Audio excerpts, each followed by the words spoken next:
Lewis Hart for the Ring magazine. Delighted today to be joined with the WBC number one, as you can tell, Oh and yeah, former gosh, and former WBO former WBO cruiserweight world champion. If you can't world tell, Lawrence champion. Okolie, back here, back home, back in Dubai, fresh off the Kevin Lerena win. Started. Lawrence, good to be Yes, yes. speaking to you. How's things, mate? How are you?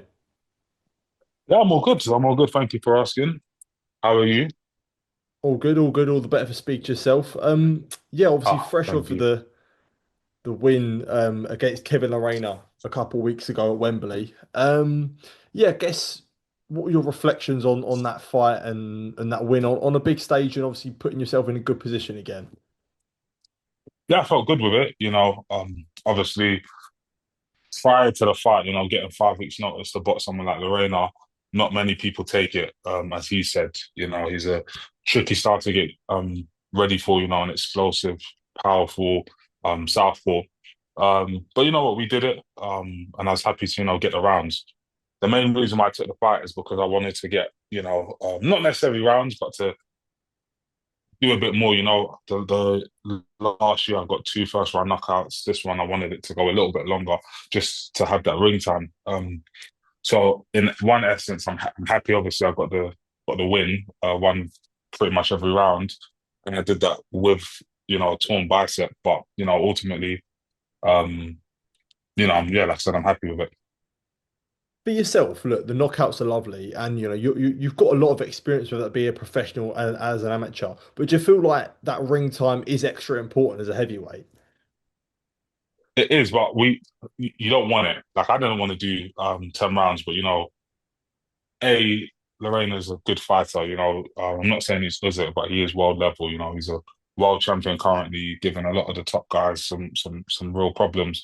So I wanted to win the fight with no stress, no hiccups, no knockdowns, no this. Just show obviously that I'm a level above. But knockouts are the most important thing. Obviously it's well documented that my arm went in round one. So I did kind of change the way that I had to approach the fight. I had to approach it a lot more clever because I couldn't throw as much because obviously my hand was injured. But ultimately, if many other fighters in the same position got an injury round one against someone like Lorena, they either don't make out the fight or they lose or whatever, or they win and come out a hero. But obviously with myself, there's always going to be a little bit of a narrative at the moment. But you know what? If you talk about how I feel about the fight, I feel good. Mhm. You mentioned there about a narrative. It was interesting you bring that up because I remember we put out a social post of your trainer Joe Gallagher talking about the fight. I know you bit back at a few comments in the comments of that Instagram post. Was you a bit irritated by sort of people by the narrative around yourself, especially that fight? If ever I fight back, it's because I think it's something funny and think I'm just gonna say it anyway. Um, I know, like to be fair, I'm very experienced. I've dealt with negative comments. I've dealt with positive comments. It's all fun and games to me. But until some days you feel like having a little uh, you know, a little type off. It's not like like to this day, no one's ever come up to me in person and said anything negative. So for me, it's just a bit of fun online. Yeah, okay, that was keeping us amused. But yeah, touch on the bicep injury there. You said about doing it in round one. Did you know straight away when it was done, like that was a bad As injury? soon as I didn't know what it was, I just knew something was up. As soon as I threw the punch, I was like, oh wow, that's off. And it really, to be fair, adrenaline, you're in front of 80, 90,000 people will carry you through. But it just felt like someone was holding my arm the whole time. So every time I was punching it was with like a little bit of a thought in the back of my mind. But ultimately, I said to myself, there's no way I'm going to allow myself to lose this fight. My arm will fall off.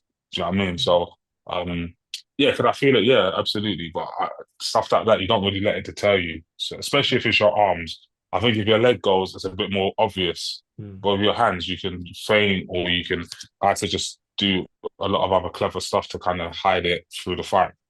How important is that, I guess, mental strength or mental fortitude, I guess, for yourself? Although going through that pain, there's probably a lot of fighters that would find it very difficult. But I think for yourself, it's simply just like, I'm going to find another way to win this. How important is that Yeah. mental fortitude for yourself to sort of go through that and still be sort of semi-fine?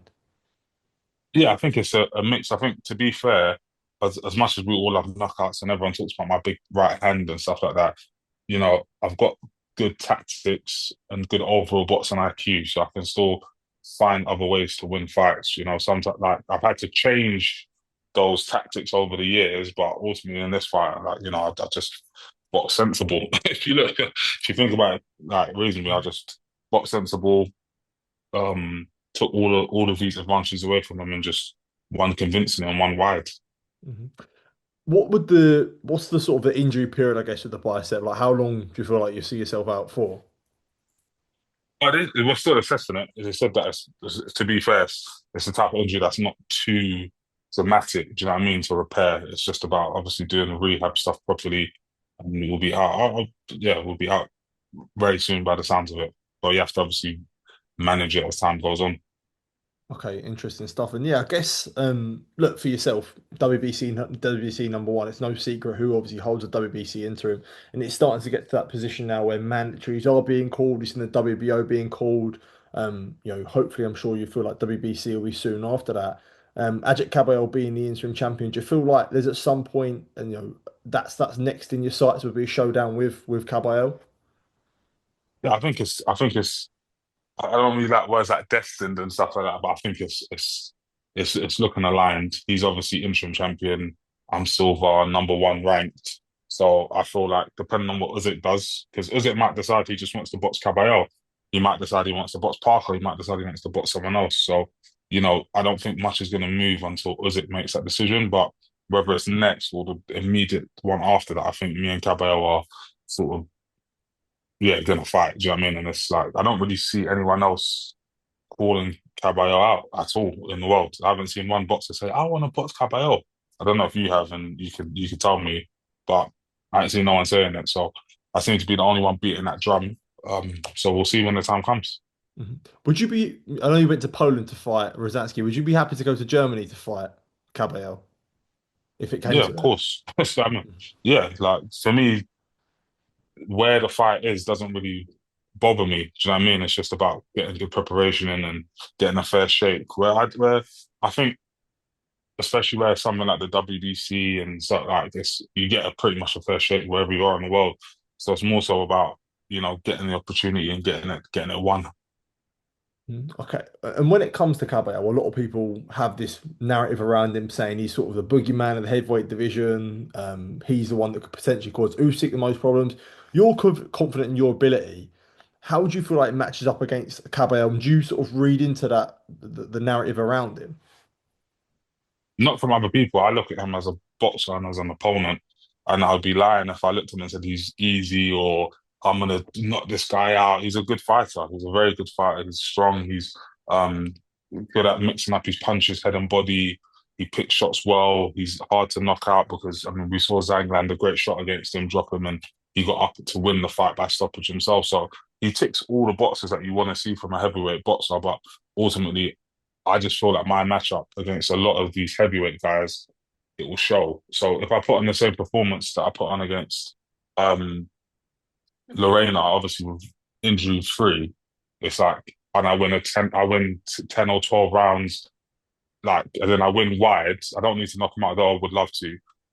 I still see myself winning a wide points decision or getting a stoppage against any of these guys. So like the Caballo thing, I just think I think he's good. I think he's good, but I think that, I've been a world champion a number of times for a reason, so we just need to do it one more time. Do you feel like that's what it will take, especially to provide that statement at the heavyweight, as a heavyweight? Like it will have to take like a beating like a Caballero in a sense where your back might be against the wall, you can show where you have to show your almost class and ability. Yeah, and also I think the end result would be worth it. Do you know what I mean? Like the end result would Mm. be either I would be interim or full world champion, beating someone like Caballero. And one thing I know is that there's no easy fights at the top. Whether it's cruiserweight, heavyweight, brick, like, not, as soon as you get to world level, everyone's a good fighter. So yeah. From your position as well, Lawrence, where you're almost knocking on the door for a world title. When the division has like multiple interim champions and you're number one and you want to sort of fight the interim champions, do you feel like having an undisputed champion, all it shows it's the best in division when it comes to winning the world title shot, it almost holds up the division in a sense? Yeah, of course. Everyone's begging Usyk now. Every Mm. boxer, every heavyweight boxer, every heavyweight trainer, every heavyweight manager, every heavyweight promoter is just like, Usyk, you've done it, well done. You've beaten everyone twice. Sailor. They're not just saying that because they don't want to see him lose. They're saying that because he's holding up all the belts. Like, so it's like, let them all go, let everyone else have a Royal Rumble. Because otherwise, whether or not any of us believe we can beat Usyk isn't the point. That means you're stuck to all the belts are being challenged for once or twice a year. So there's four interim guys waiting. They have to wait 2 years each, depending on which one gets called first. So you do want to see it get divided, and then there could be another push towards a further undisputed in the future. So, yeah, I think everything does sort of wait on Usyk, but I think something tells me maybe it's just wishful thinking that if he doesn't box Parker next, with the WBO ordered it, why would you let go of one and not let go of all of them, and then just have your own exhibition match or your own fight against, do you know what I mean, Fury or whoever it's going to be again? So we have to wait and see. Would you like to box Usyk one day? Do you think that could be realistic? Realistic. Well, he says he's got one more. I don't expect to be the fight that he retires on. So if I'm honest, yeah, it'll be great too. But I just based on the maths, if he's sticking to he was having two, he had one, he's got one left. I don't see it. But if he goes into 2026, then yeah. Okay, interesting. And I know we spoke there about the heavyweight, almost the belts being held up. Is there some sort of silver line in a sense, it being that as a heavyweight, regardless of world title, there's still big fights out there for you. You could list off so many guys who haven't got world title belts, but would be massive fights. So is it almost that silver lining being in a sense? I know I'm WBC number one, but there's still big fights I can be involved in. Yeah, the main thing is position. So hopefully our position entices some of these guys into big fights. And it makes it worthwhile because for a lot of heavyweights, it seems behind the scenes that they don't want to take risks and ruin their kind of position themselves. So if you've got a position for position, because yeah, I mean, I think it makes it a little bit easier to make some of those fights. But yeah, I think it's a great time to be a heavyweight. I think a year or two ago, everyone was fighting everyone. So, maybe it had something to do with Saudi or whatever. But the fact that people have done it and seen that it's okay, I'd hope that going into the end of the year and next year that people keep that same energy. Mhm. Especially at Queensbury as well. Your promoter where there's so many uh, big heavyweights on the cards. Like I could list off, I know a name that you mentioned before, who is an interim champion in his own right, but Fabio Wardley. You still think one day that that Is could he be in? Is a he interim? yeah, he's WBA interim. Yeah, he's Oh, WBA interim. okay, Yeah, that's yeah. nice. Yeah, So, but sure, I'm sure that could be enticing for a potential domestic showdown with someone like him for definitely. yourself. I think me and him, God willing, will both, keep winning. I think it's a guaranteed fight. That's got to happen. He's someone that, if you talk about what he's done, it's another person that it'll be alive for me to be like, oh yeah, done that. He did well. I think he did really well in his last fight. And he showed a lot in that fight. Um, Obviously, I wanted the Dylan White fight that didn't materialize. Moses was getting that. And Dylan manages um Fabio. So if I can't get Dylan, give me Fabio and we can have a dance. Mhm. Okay, good stuff. Queensbury also announced yesterday the son of Tony Yoka, obviously a man that was at the Olympics with him, and that's when he won the gold medal. Um, do you still see that as an enticing fight with someone like Yoka? I'm sure if they offered him the fight, he'll be another person that says no to it. I don't know why. I just get that feeling from him. Um, we went to the same Olympics. I thought Jojo's beat him, by the way. But he's got the gold medal to or whatever. But I don't know. I don't know with him. I think he's probably just someone that's waiting around maybe for an AJ fight or so. I don't know what it is about him. I just don't get the vibe that he really wants to fight anyone. But we'll see over the coming months. Okay, you mentioned Dillian White there. He's obviously facing Moses Itauma in a few weeks' time. Touch on that as well. I know I think I asked you previously about it, but what are your thoughts as that fight goes closer between the pair? I think it's a potentially good fight. I think for Moses, it's a good one in the sense of, dealing with the weight of expectation where Dylan White's a grown man that's going to be training for however many weeks he's trained for to beat Moses. Um, and everyone expects him to knock him out in 1 or 2 rounds. So there's a weight of expectation. Does that make him force it, make mistakes, get caught with shots, look a bit cumbersome, or does he go on and put on a polished, clean performance? So it is thinking the guy's only 20. Can he handle the pressure? What happens when he gets hit back? Is he made of the good stuff? So it's an interesting one in the sense of like, both of them will have their own reasons to be confident. Um, Obviously, I'm favoring Moses purely because um of the offensive arsenal that he has. So yeah, he's good defensively, but with someone like Dylan is an on-top fighter. So if you can sort of hurt him, especially early, I think that it turns into the fight will play really heavily into Moses' hands.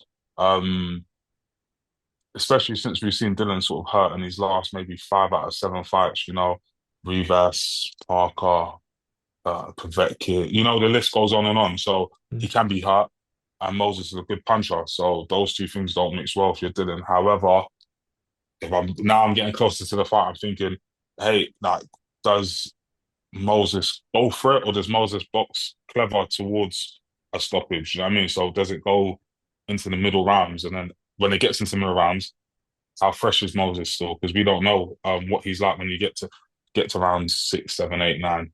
If the fight goes that long, so it's an interesting one. I expect Moses to stop him badly, but you just never know. Is it weird for yourself to consider Moses almost like a heavyweight rival for yourself now? I know you fought CBS, who was a guy you shared so many rounds with, but you was really one of the first people to spar Moses, really sort of make noise about him when he was sort of 15 or so. So now, considering almost a heavyweight rival, is that a weird dynamic for yourself? It's not weird at all. It's kind of I don't want to say expected because I didn't expect him to rise that quickly, if I'm honest with you. But he passes the eye test easily. Do you know what I mean? So you do expect him to get to world level, and he then becomes a rival. For example, I was looking for the Dylan Whyte fight. He got the Dylan Whyte fight, so that instantly, do you know what I mean? That creates that kind of, at any point, he wins this fight. It could be Lawrence Moses, it could be Parker Moses. Like the list goes on and on. So it's not weird. It will just be what it is. How would you feel in your career if there was a chance that you didn't end up fighting Dillian White, or albeit a fight that you've aimed for years now? I won't mind. I won't mind because, for example, I just beat WBC Bridgeweight champion, #1 ranked. I win a heavyweight world title with the WBC.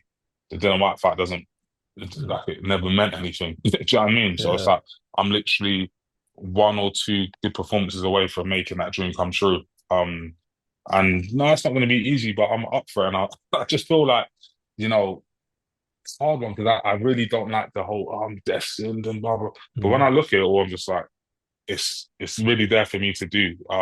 So yeah, Yeah. Dylan White, it don't matter. How does But it? after that fight, I think we'll stop talking about Dylan White. He's been quite quiet on this one, and he's going to sneak off quietly after he loses. Okay. Before I do let you go, Lawrence, as well, you mentioned there you talked about like the idea of it being destined for example, and it's getting closer and closer now to potentially having a shot at a world heavyweight title. I know you're always talking about visions and sort of writing stuff down. When you go through your mind, the idea of having a shot at the heavyweight world title and winning it, like what goes through your mind? How special would that be?